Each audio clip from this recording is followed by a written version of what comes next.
So we're here today at Guardian Angel with Steve Holt, who is the new rector at Guardian Angel, and just kind of learn a little bit about Steve. Looking forward to it, Craig. So tell us about how you came to be at Guardian Angel. Yeah, so I started in June of this year, so about a little over 3 months ago now at this point.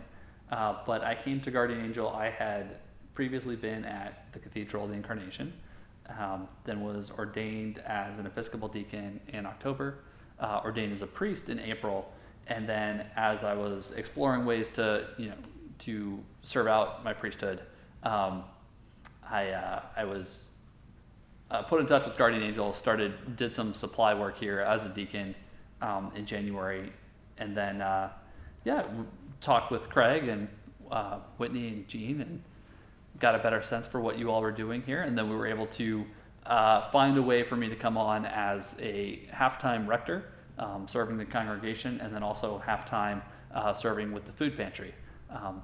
So that's how I got connected here.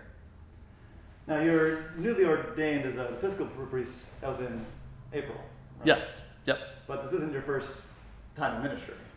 It's not. I was previously ordained as a priest in the Anglican Church in North America in 2013, and moved here to Baltimore in September 2012 as part of my ministry there. And so I was ordained in March 2013 here in Baltimore as a priest in ACNA, and was serving bivocationally until the end of 2018. So I was my paid work was in other occupations, but I was serving at a congregation in the Mayfield neighborhood. Okay. So you've been here for about 3 months, Mm-hmm. and Guardian Angel's in kind of an uncomfortable place, both being in the COVID crisis, but also because we recently lost Pastor Alice. And what's it been like to step into a ministry that's really reeling and recovering in a lot of ways? Yeah, I mean, I think my feeling over the past 3 months has really been that it's a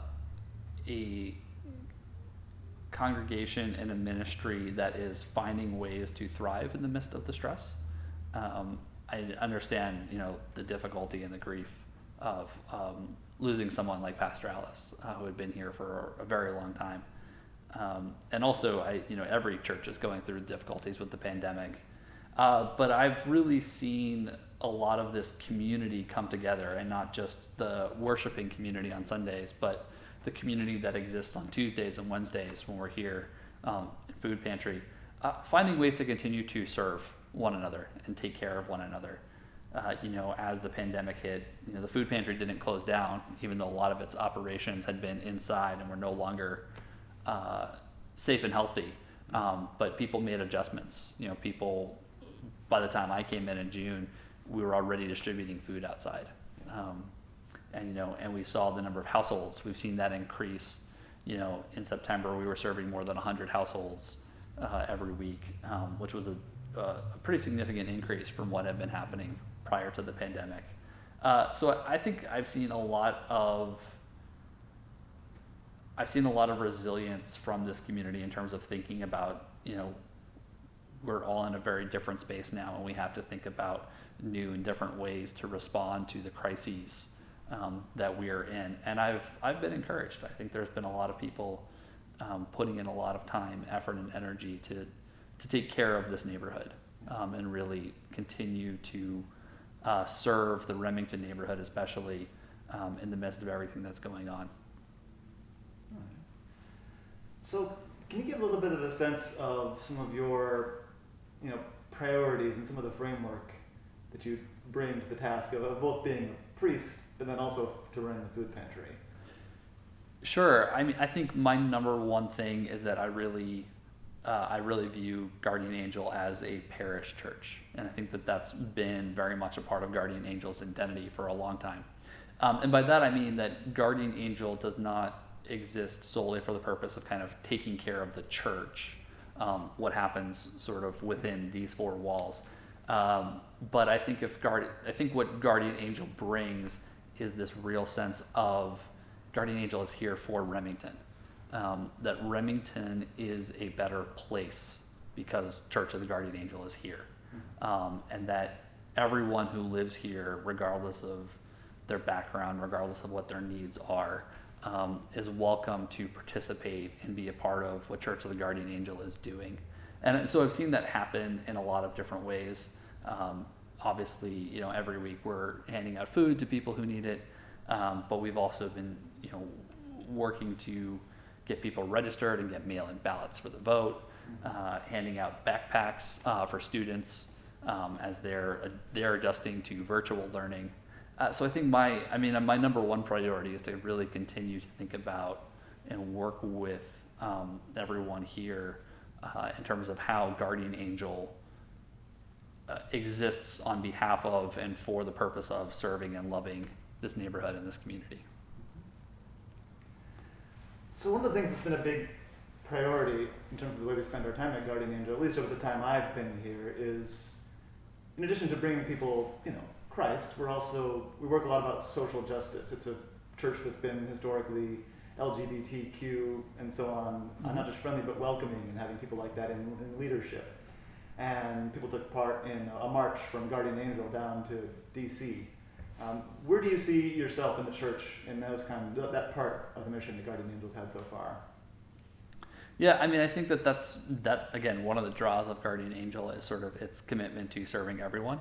And I think that that's going to continue to be a huge priority for us, is that, you know, this is regardless of sexual orientation, regardless of racial or ethnic background, regardless of economic background, regardless, and not just to kind of say those things, but to actively engage. Not just to kind of put up a sign that says, you know, well, hey, we're affirming and we're welcoming, but to really think about, okay, but what barriers do we have for people? What things are we doing that might make it harder for people to participate in what we're doing? And not only the barriers that we're creating, but what barriers are they facing in this city, in this country in general, and how can we be part of acknowledging that we need to help, you know, break those barriers down. So I think that that's going to continue to be a huge part of what we do. So tell me a little bit about what you do when you're not doing priest and food pantry stuff. Most of what I do is being a nerd. Playing tabletop role-playing games with friends. I've gotten big into running. Okay. Since the pandemic started, is a great way to just get out of the house, but also, help deal with a lot of the stress and anxiety that I think everyone's feeling. And I've got two small kids at home. Timothy is my oldest. He's 3. My youngest, Peter, is 1. So I spend a lot of time playing with them. Have a lot of fun with them, just running around the backyard, or going out for hikes, or just kind of being out and about in the neighborhood. I'm over in Ender Gardens Lakeside, so Lake Montebello is one of our favorite places to go. So that's a perfect spot for either pushing the stroller around or going for a run. So I'm there on a regular basis, but those are some of the things. And then I'm also a big sports fan. Very still a little bit grieving over the Celtics loss in the Eastern Conference Finals. It hurt. So I'm originally from Boston, so it's all Boston sports teams. We won't talk about which football team I support. We'll just leave that one alone. But Boston sports teams. All right. So a lot of priests have a different schedule that's not a 9 to 5 Monday through Friday.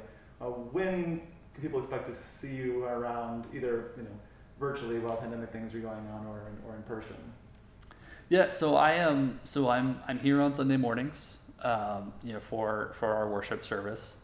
And generally, often working on Sunday on a variety of different things. Tuesdays and Wednesdays I'm here for the food pantry. And then Mondays and Thursdays I'm working, but typically that might be a combination of working from home or meeting up with people, at Charmington's.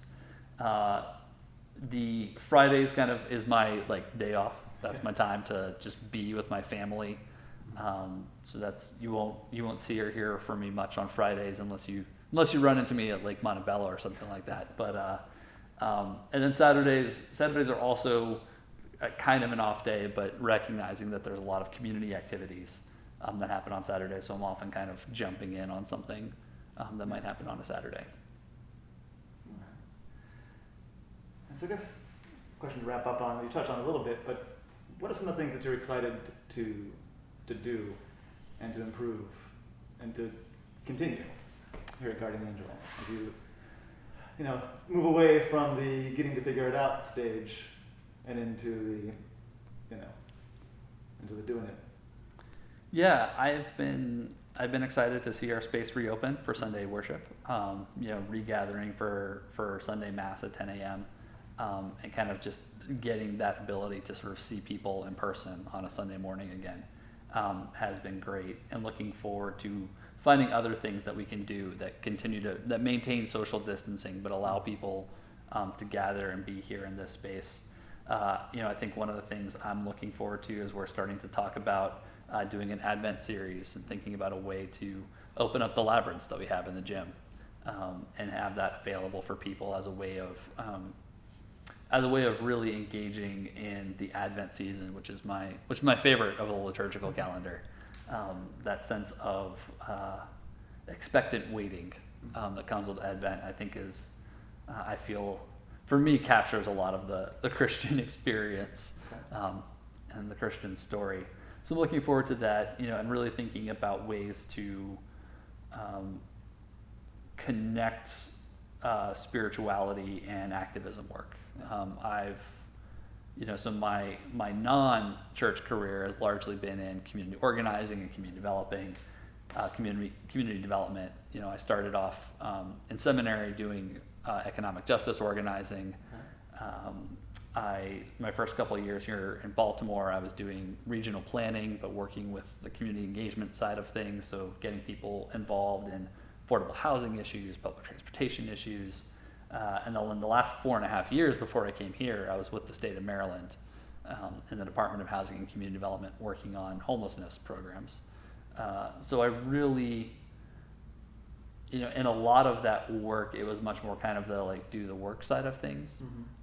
But I really do believe that there's a need for faith and spirituality to be connected to activism in order to help people deepen their sense of what they're doing in that, also to help avoid burnout, and particularly to help deal with the situations where it feels like you're losing. I think that's a far more common experience in activism than people might regularly acknowledge, but that sense of is what we're doing important and worthwhile even when we lose, even when things are not going the way that we'd like them to. I think that's a huge part of having a spirituality, having a faith that allows you to continue in the midst of those spaces, and really thinking about what kinds of ways can we build upon what already exists in our community to offer those kinds of supports. Because the answer to that is you don't do it by yourself, you do it with other people. Yeah. And so I think having a community of faith, a community that's bonded together around that combination of spirituality and activism, I think is critical for all of us, especially in our current season, and really figuring out how we do that and how we build upon what already exists here to help expand that, include more people, and have more offerings, and think about some of the things that people are looking for right now and how we can be supportive of that. Okay. Great. Well, thank you for taking the time to talk with me today. This is Father Steve Holt. I'm Greg Bedenhausen. You've seen me around. And we'll be seeing more of you around the neighborhood. Absolutely. Thank you very much. All right. Bye.